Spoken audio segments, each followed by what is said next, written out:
Good afternoon, everyone, and thanks for joining us for today's webinar brought to you by Fearless on the topic of PTSD and starting a conversation, a national conversation at that.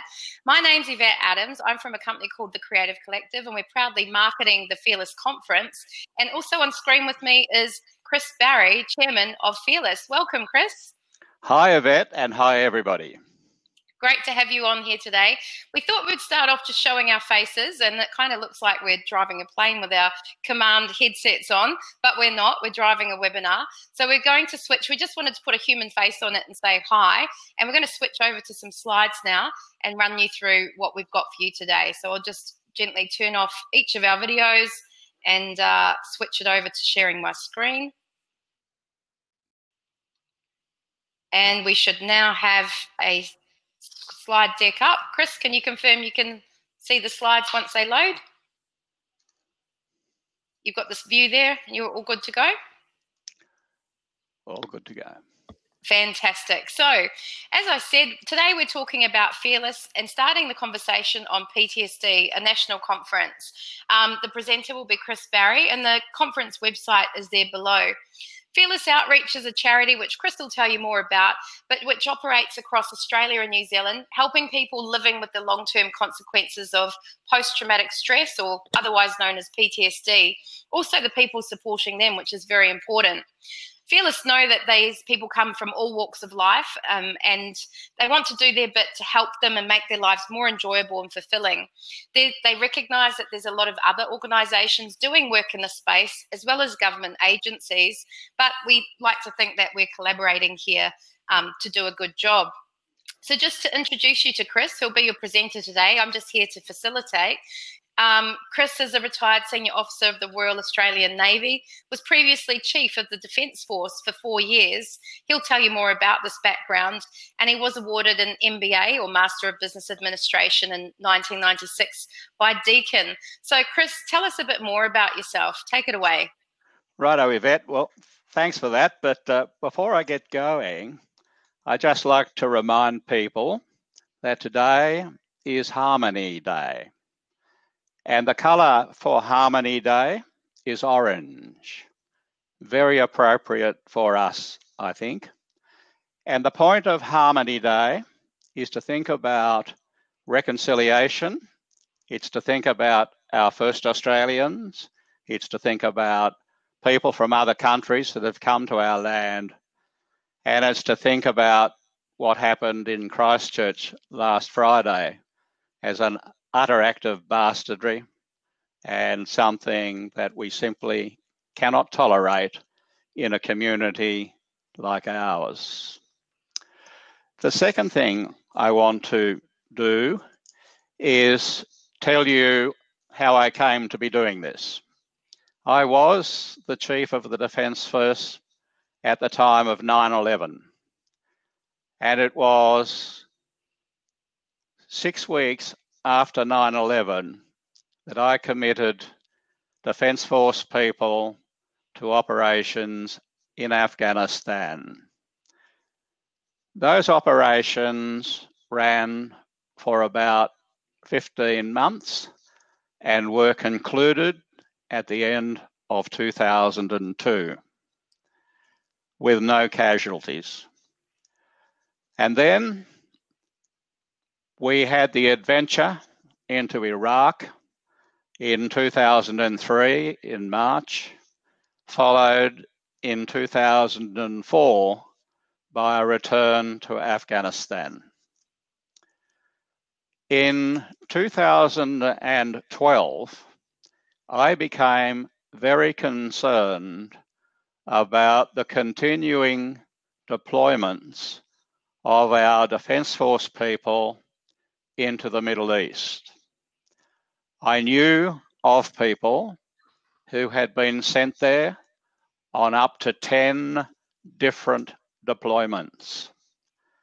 And I cannot imagine how you would go home and tell your partner and your kids that you're going back yet again and again and again. And frankly, I think we have done a lot of harm to their mental state.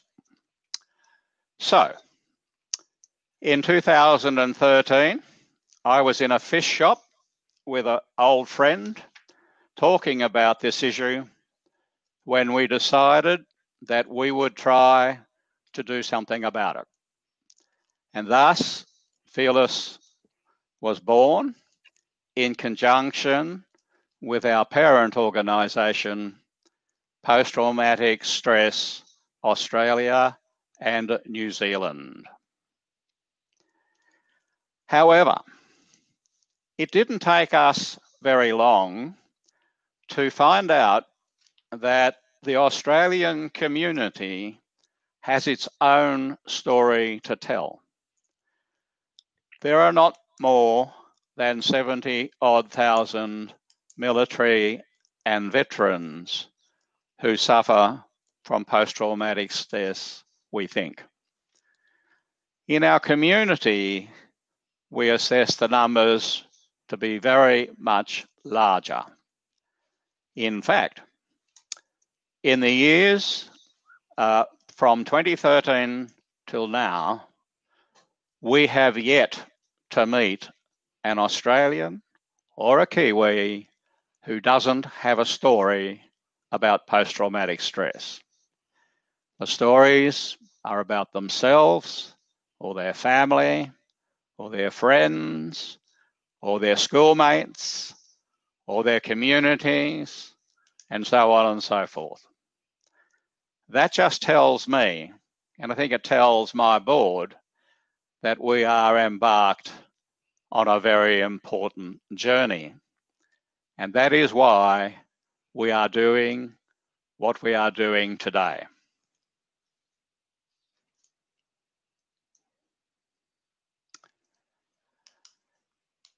So, what we're going to talk about in the next few minutes is who is involved in Fearless and what does the organisation look like?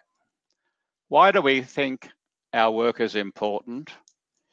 And why we think a national conversation is an important new initiative. Then we'll follow up by looking at some statistics and stories about post-traumatic stress in Australia.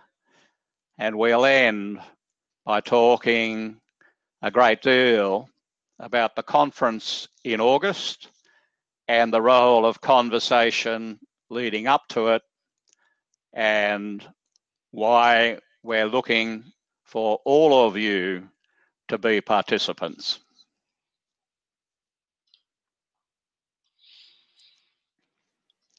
So now we'll play a short event trailer that's been produced that'll perhaps explain the Fearless Conference and why we're having it as well. I'll just zoom out and we'll go over to YouTube as a platform for a moment. It's 1 minute 30 long. Every day, people do fearless things. Some do it for their country. Some do it for their job. And in everything they do, they're fearless. Or so it seems. Whether you've been in a traumatic event or have just been doing your job, if you've had exposure to a traumatic event, you are vulnerable to PTSD, post-traumatic stress disorder. PTSD manifests itself in many ways. The symptoms are many and often inconsistent.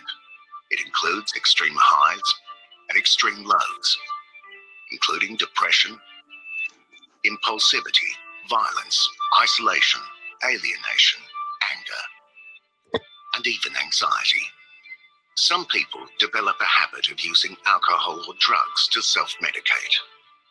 With upwards of 1 million people in Australia who suffer post-traumatic stress, it's now time to have a national conversation on PTSD. Come to the Sunshine Coast from the 21st to the 23rd of August 2019 and connect with influencers of people with PTSD, victims of PTSD, and connect and contribute to this important conversation. See the website for more information.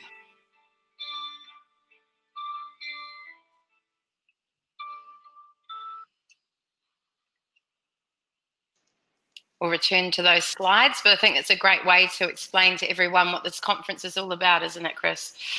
Yeah, absolutely. I think it puts its finger on the widespread nature of the problem. I'd like to now talk to the first serious slide from Fearless, and that's about the organisation. We are a small, lean and mean. We're not experts, but we are community focused on removing fear from people's lives. In our board, we have 3 men and 4 women. We're all volunteers, and we're trying to make the lives of many Australians and New Zealanders better. And you may want to know that 3 years ago, we put a proposal to the New Zealand government about building a PTSD facility in Christchurch, which we described as a city in trauma. Our board know about the impact of post-traumatic stress on people, but we want to create a world-class system for research and treatment of post-traumatic stress that excels and is available to all. We think that no one should be left behind in getting treatment and support to overcome post-traumatic stress. And of course, that statement is highly relevant to the leadership being shown at the moment in the Department of Veterans Affairs in looking at the consequences of post-traumatic stress for our military and veteran communities. Our governance principles are pretty simple. We are deliberately transparent. We publish our financial accounts on our website, and we believe this will in time become a gold standard for all not-for-profit organisations. We try to avoid duplicating the work of those organisations that are doing a good job. And of course, many of those are organisations that are focused on particular parts of the jigsaw puzzle that I know as post-traumatic stress. And our business. We aim to bring people together to work on issues that can help people lead better lives. Post-traumatic stress comes from a lived experience, and it should be treated like any other injury. To turn to our structure for a minute, I should point out that there are 2 arms to the parent organisation. The first arm is Fearless, and that is what we're doing today, being fearless. The second arm was the dream to put in place the Anzac Centenary Brain and Mind Research Institute to deal exclusively with research and treatment of post-traumatic stress. We conceived that this would be a gold standard facility for the remainder of other countries. But it was going to take at least $500 million to construct and equip and staff with world leaders in the research fields. It wasn't long before we recognised we would not be doing this in the first 2 years. And so now, the construction of the Anzac Centenary Brain and Mind Research Institute is a long-term goal for all of us at PTSD ANZ.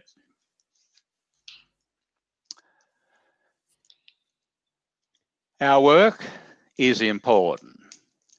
What I've put up here is a histogram taken from a report published in 2016 by the Parliament of Australia.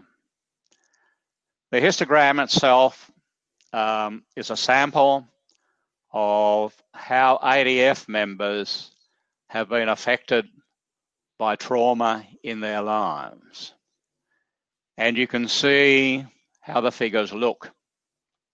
For example, down the bottom end of the histogram,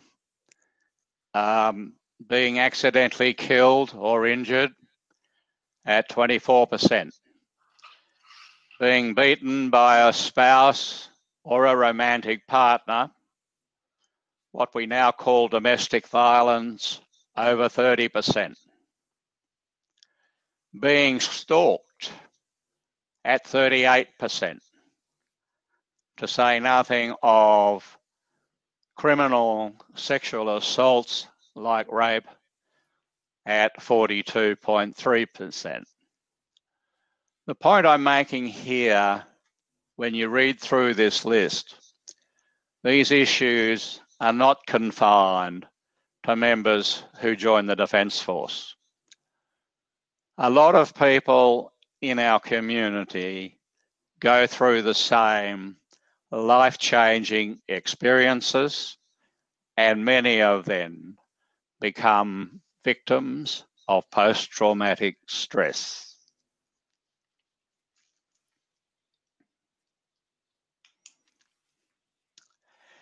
So when I think about post-traumatic stress in people, I like to think about it as the 4 Ps.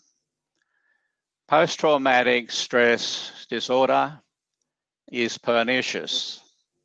It's potentially destructive, ruinous, and fatal in some people. It's pervasive. It is spread throughout our community, and it knows no boundaries depending on where you live and work in our social structures, and it is prevalent. That means generally existing or occurring, quite often in conjunction with other mental health disorders. I think the second point is that no one is born with post-traumatic stress. Sometimes mothers who bear children get it, but you don't get born with it. And that, in my view, is why we should treat post-traumatic stress like any other injury. Imagine if you had a broken leg. Everyone understands how that feels to be injured, and I don't see any reason why people with post-traumatic stress would be different. Next, PTSD strikes at people in one traumatic event or in a series of traumatic events. And let's have a look at the kinds of people we're thinking about. First responders. In 2016, I sat in a round table held here in Canberra, hearing the stories of first responders who suffered post-traumatic stress. It was quite mind-boggling to realise the impact that their service, their commitment to community service has had on their lives. So I'm thinking about members of our police forces who have to confront quite often the ugly side of our community. I'm thinking about firefighters who not only deal with bushfires and natural disasters, but also man-made disasters such as road accidents. I'm thinking about our state emergency service and our ambulance officers and paramedics. And I think in recent reporting of how ambulance officers get attacked when they go to treat people in some sort of drug situation, I find truly astonishing. Next, I list domestic violence as an important number of people because I conceive that post-traumatic stress plays a big role in the circle of violence. The circle being perpetrators who may have a post-traumatic stress issue, victims who may obtain post-traumatic stress from being the victim, and kids who we know from US statistics end up as 100% sufferers from post-traumatic stress, being witnesses or involved. Then we have victims of sexual crimes and abuse, and the Institutional Sexual Abuse Royal Commission, we could see that. We have victims of other violent crimes, robberies, attempted murder, manslaughter, people affected by natural disasters, bushfires, floods, storms, extreme weather events, in other words. Victims of man-made disasters, pollution, heat waves, infrastructure collapse, road, rail and air accidents. And not least, what about loss of jobs and income?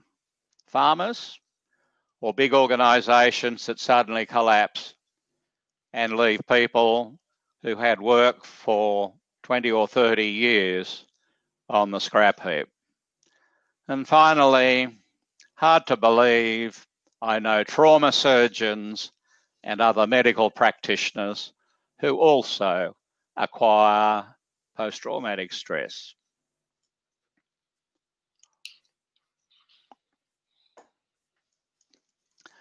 Let's look at some brief figures about post-traumatic stress inside families.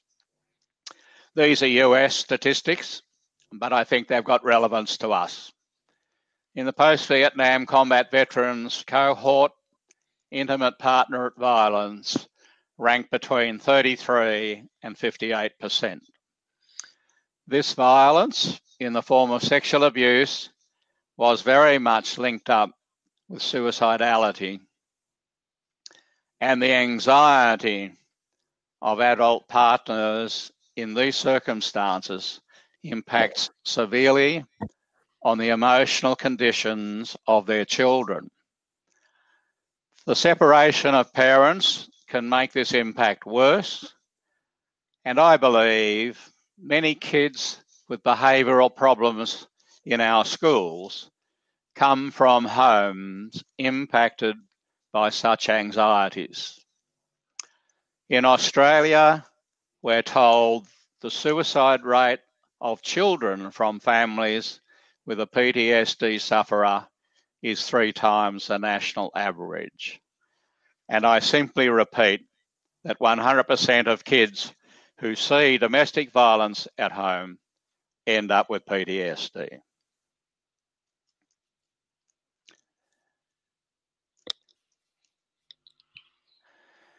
Now I want to turn to why we think a national conversation is so important. Frankly, critical if we're going to put mental health on the political agenda. Experts estimate that there are about 3,500 groups around Australia working on aspects of PTSD. Yet, there is no national forum to bring people together to share their experience and knowledge. And by that I mean people who are sufferers, people who live with sufferers, and the experts that are working on various aspects of the jigsaw puzzle. I think we want a national scheme where all sufferers and their families can get help and support. A conversation is the best way to build new relationships. And I mean relationships with like-minded people, and by which we can create vital networks. These networks, I think, can be used to help each other and to organise better to get some things done. Because at the moment, if you're not a veteran or in the military, there is not a lot of special help out there. And finally, we want to get action from our political leaders, and that means we need to come together and start speaking with one voice. In particular, all of us need to become active in representing the needs of people who have no special way of getting the help that they need. Some statistics. We really don't know the extent of the PTSD problem. The best data I've looked at was built in 2007.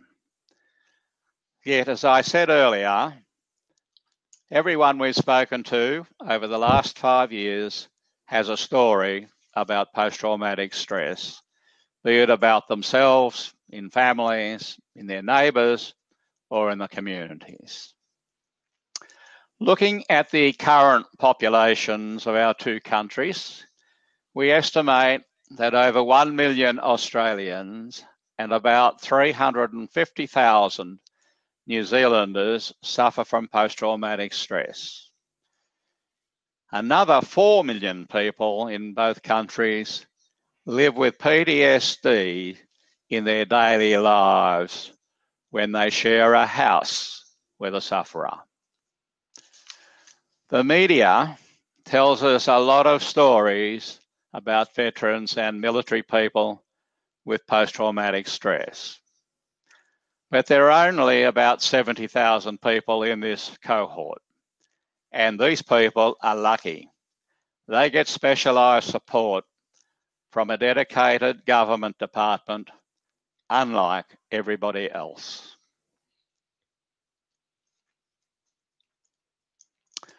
There are some other facts that bear on today's world on post-traumatic stress.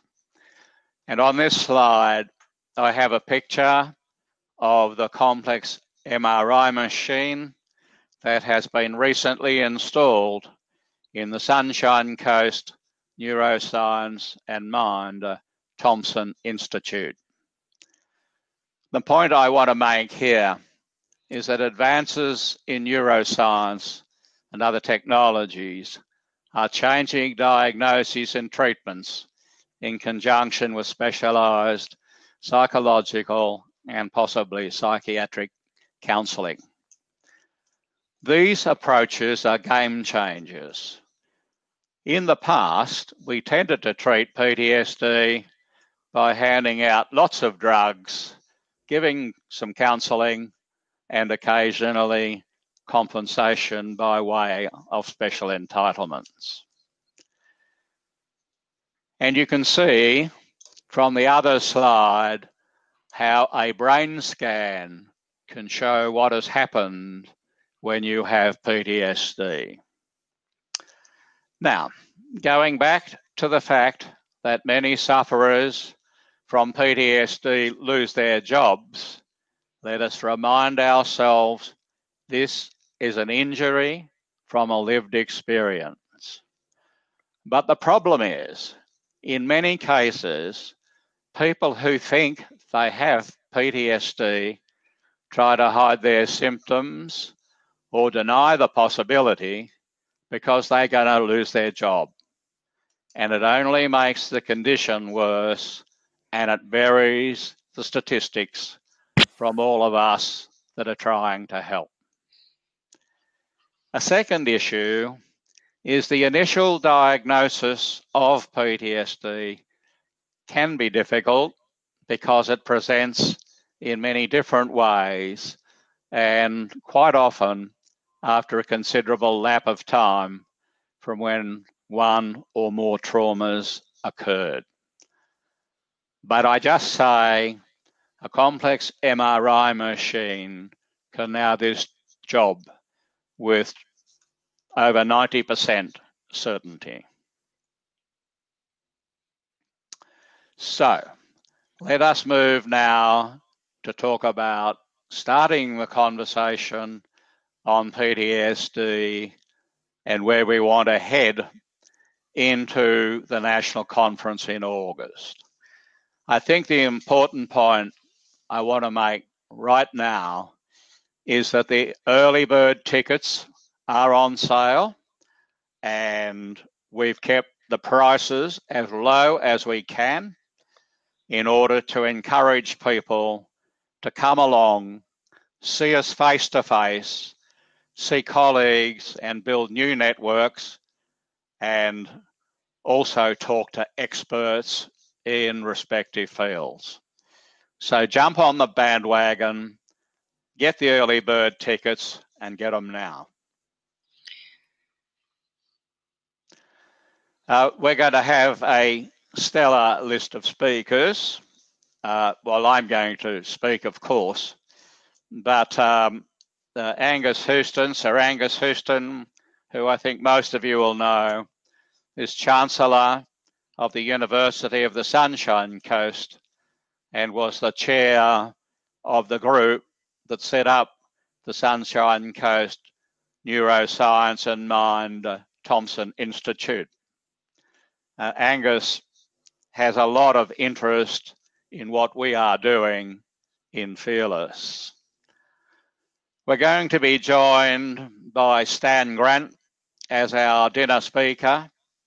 Stan has a terrific story to tell about his own experience of post-traumatic stress, how hitting the wall made him take his own situation seriously, and the steps he took to pick himself up and get control back in his life. And I'm really delighted about one of my board members, Belinda Neal, a former New South Wales police woman who is doing a lot of terrific work, not just with Fearless, but in her own campaigns on how to live with post-traumatic stress. And I encourage you to look at her video on our MAID website. There will also be a range of other experts,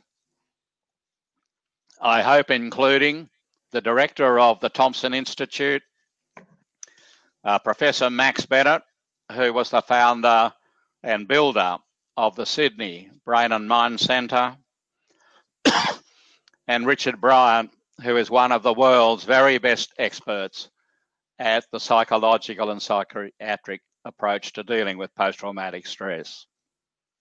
We'll also have exhibitors, which will have a range of things of interest during the lunch and tea breaks, and we'll have exercise experts, diet experts, people on domestic violence, and so on and so forth.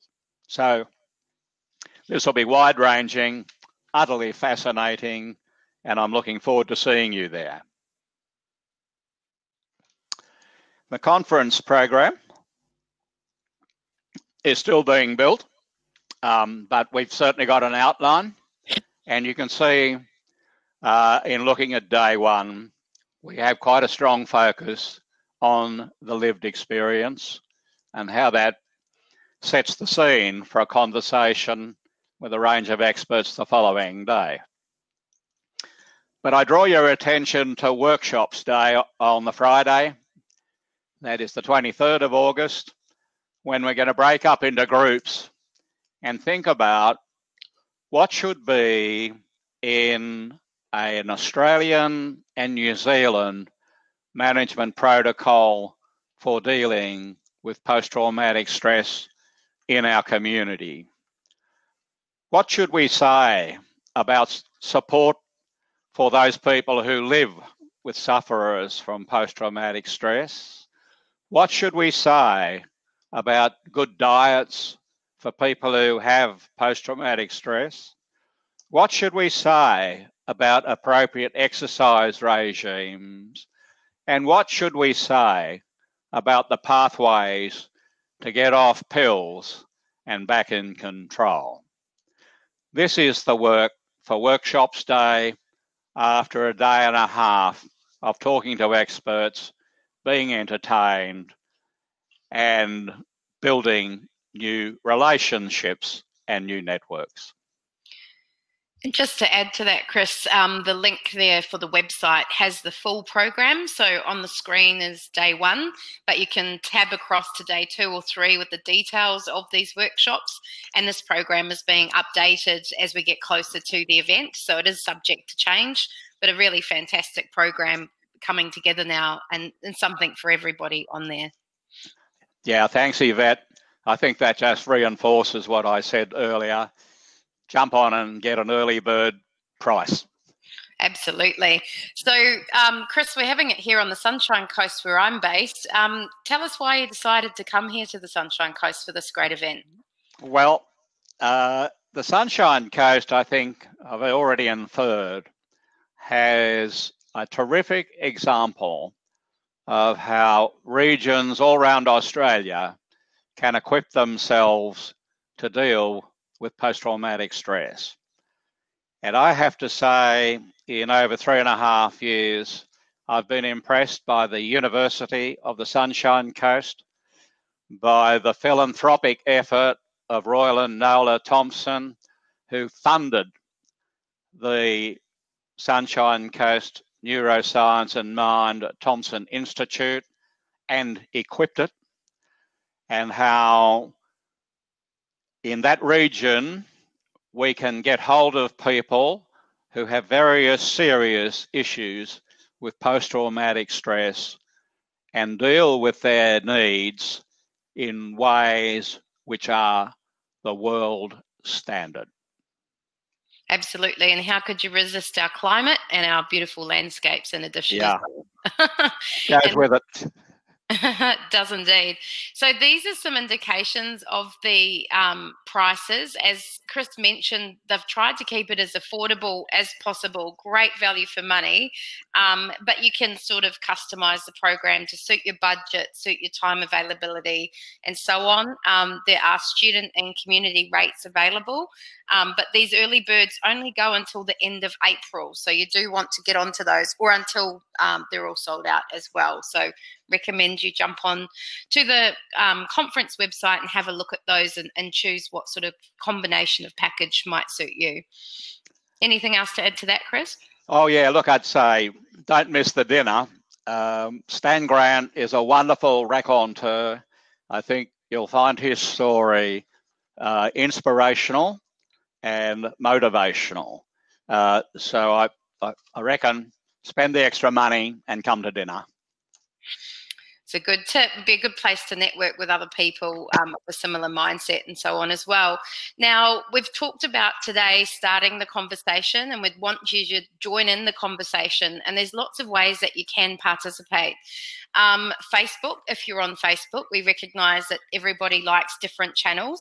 So if you haven't already liked the Fearless organisational Facebook, go ahead and either search Fearless PTSD in the Facebook search bar, or you can look up that exact web link that's on the screen there.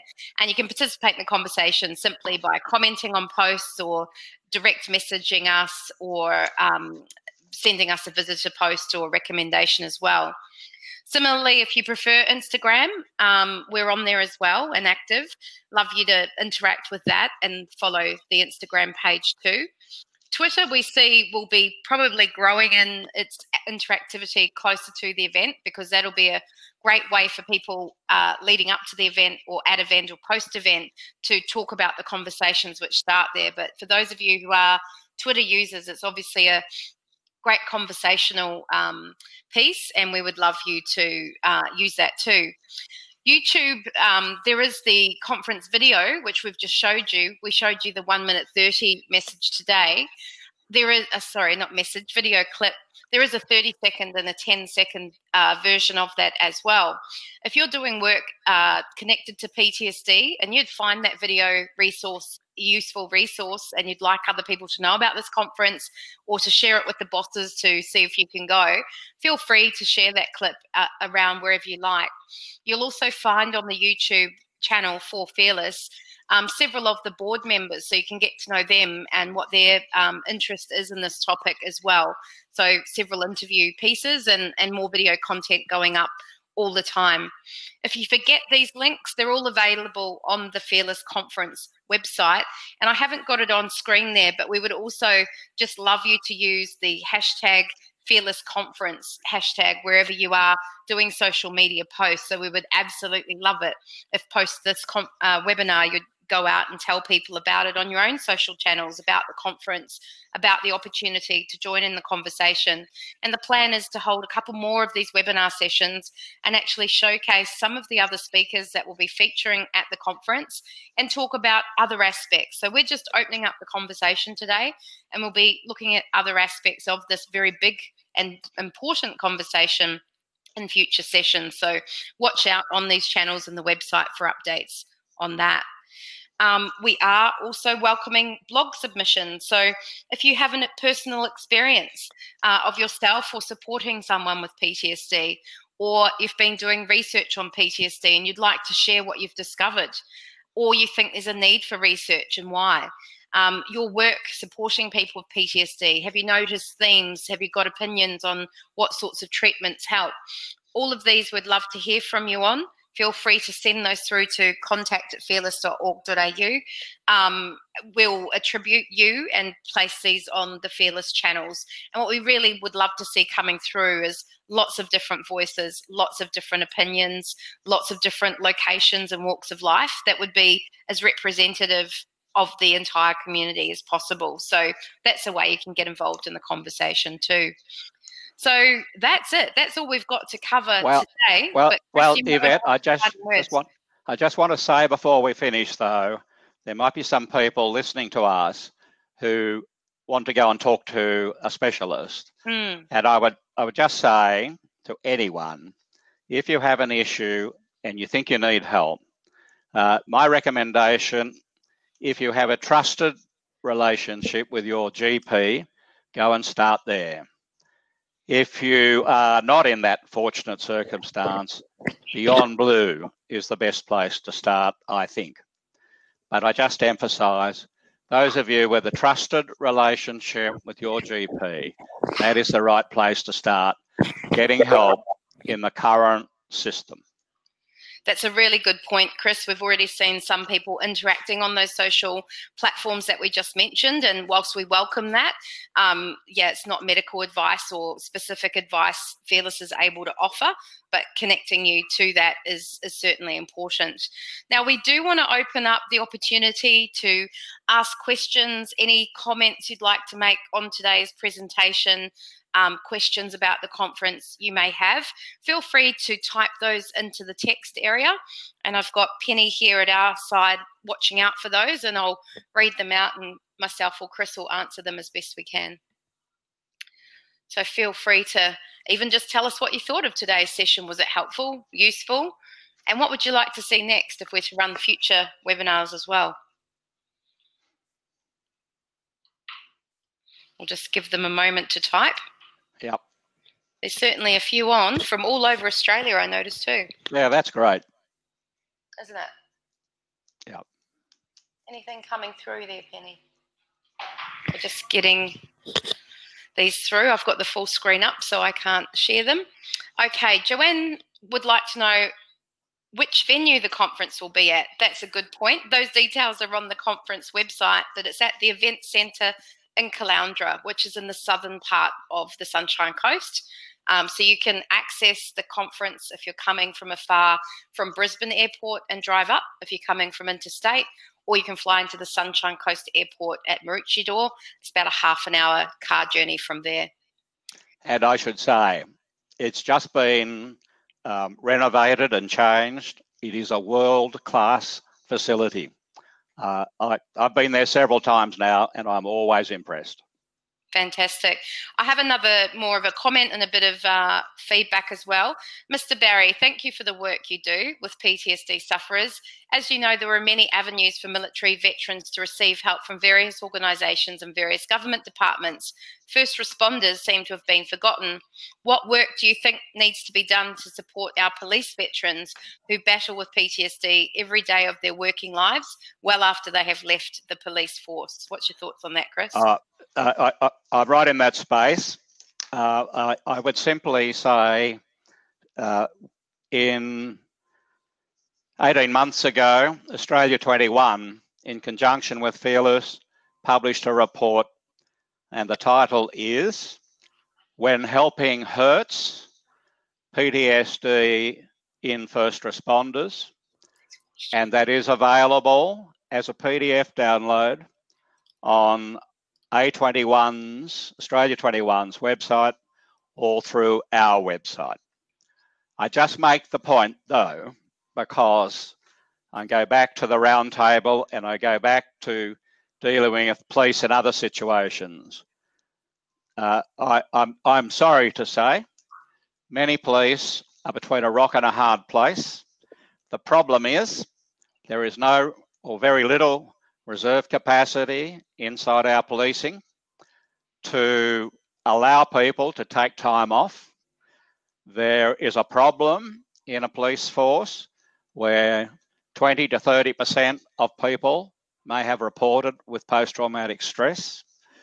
And I think commissioners are in a difficult place.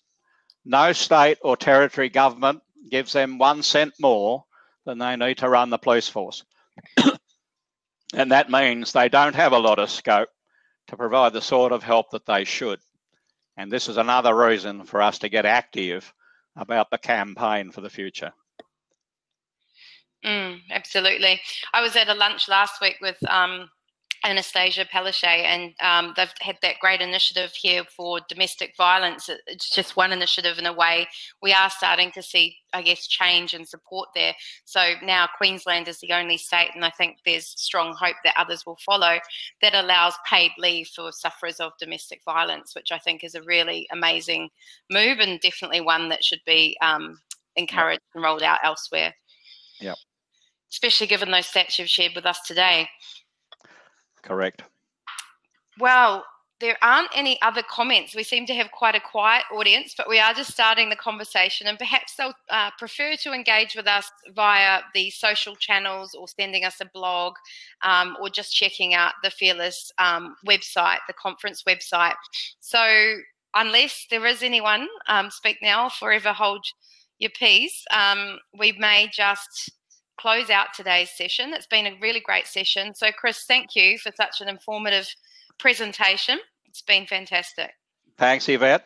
And I look forward to meeting all of you at the conference in August and reading your comments and your inputs in the conversation between now and then. And let me just finish by saying the next webinar, I think you will find pretty exciting. So make sure you're on the list. Yes, that's another good point. Make sure you get on our database if you're not already, and we'll keep you posted with what the next webinar is and announce the topic soon. We look forward to staying in touch. Thank you for giving up your valuable time. If you're watching the recording post-session, we hope you enjoyed the session too, and that you too will join the conversation anytime. Thanks so much all. Have a good afternoon.